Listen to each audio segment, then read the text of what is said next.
معلم که خود می سوزد و دیگران را روشن می سازد، اما دیده می شود که در برخی مکاتب کابل معلمین با برخورد خشن متعلمین روبرو بوده و حتی تهدید به مرگ می شوند.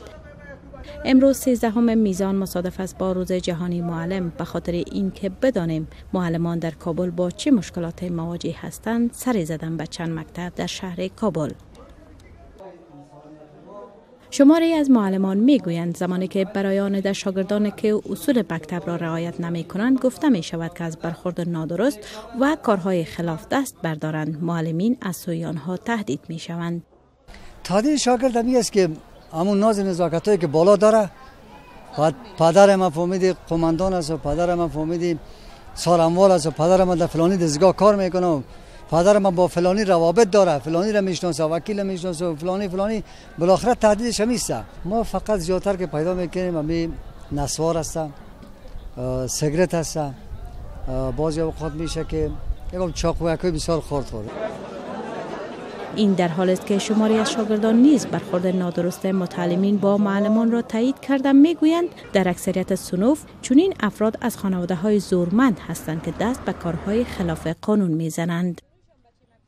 دقیقاً ما ایرا دیدیم و شاهد هستیم که چندین نفر شاهد هستیم از صنف 8 به بعد که شاگردات تهدید کردن استاد، مثلا بوکس پنجه دیگه، یگان چیزایی که مثلا زنجیر از نوع دیگه وسایل زیاد میارن همراه خود. نسوار و سیگرت خود یک پدیده بسیار آزاد برازیار شده.